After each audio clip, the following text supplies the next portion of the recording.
ಜೆನಿಸ್ little wood YouTube ಚಾನಲ್ಗೆ ನಿಮಗೆಲ್ಲರಿಗೂ ಸ್ವಾಗತ. ಮಾವಿನಕಾಯಿ ಉಪ್ಪಿನಕಾಯಿಗೆ ಏನೆಲ್ಲ ಇಂಗ್ರೀಡಿಯೆಂಟ್ಸ್ ಬೇಕು ನೋಡ್ಕೊಂಬರೋಣ. ಕರಿಮೆಣಸು ಒಂದು ಚಮಚ, ಸಾಸಿವೆ 1 ಚಮಚ, ಅರಿಶಿನ ಪುಡಿ ಅರ್ಧ ಹಾಕಿ, ಮೆಂತ್ಯ ಅರ್ಧ ಚಮಚ ಹಾಕಿ, ಜೀರಿಗೆ 1 ಚಮಚ ಹಾಕಿ, ಬೆಳ್ಳುಳ್ಳಿ 1 ಗೆಡ್ಡೆ ಬೇಕು,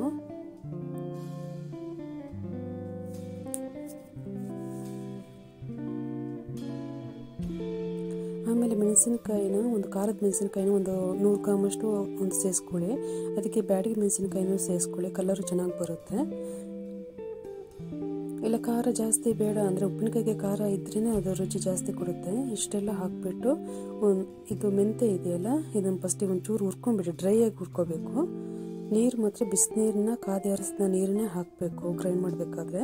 ಎಲ್ಲದನ್ನ ಹಾಕಿಬಿಟ್ಟು ಒಂದ್ಸತಿ ಎಲ್ಲ ಗ್ರೈಂಡ್ ಮಾಡ್ಕೊಳ್ಳಿ. ಸ್ವಲ್ಪ ನೀರನ್ನ ಸೇರಿಸ್ಕೊಂಡ್ಬಿಟ್ಟು ಗ್ರೈಂಡ್ ಮಾಡ್ಕೊಳ್ಳಿ. ಒಗ್ಗರಣೆಗೆ ಎಣ್ಣೆ ಒಂದು 3 ಟೇಬಲ್ ಸ್ಪೂನ್ ಅಷ್ಟು ಹಾಕಿ, ಎಣ್ಣೆ ಕಾದ್ಮೇಲೆ ಅದಕ್ಕೆ ಸಾಸಿವೆ ಹಾಕಿ, ಸಾಸಿವೆ ಪೂರ್ತಿ ಸಿಡಿಯೋ ತನಕ ಬಿಡಿ ಅದನ್ನ. ಆಮೇಲೆ ಕರಿಬೇವು ಹಾಕಿ,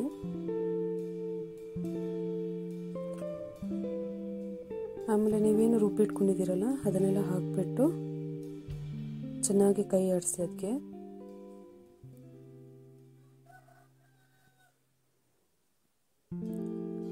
ಅಂದರೆ ಅದರ ಒಂದು ಬಿಸಿನೀರನ್ನು ಉಪಯೋಗಿಸಿ. ಯಾಕಂದರೆ ತುಂಬ ದಿವಸ ನಮಗೆ ಇಡಬೇಕು, ಹಾಳಾಗಬಾರ್ದು ಅಂದರೆ ಈ ಬಿಸಿನೀರನ್ನ ಹಾಕಿ ಉಪಯೋಗಿಸ್ಕೊಳ್ಳಿ.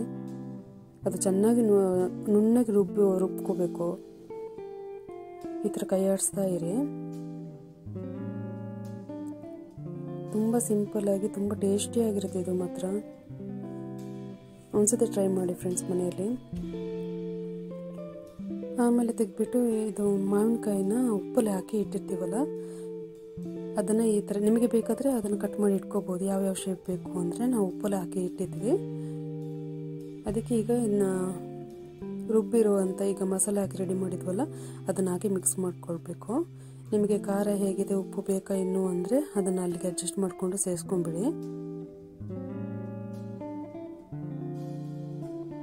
ಎಲ್ಲವನ್ನು ಚೆನ್ನಾಗಿ ಮಿಕ್ಸ್ ಮಾಡ್ಕೊಂಡ್ಬಿಡಿ.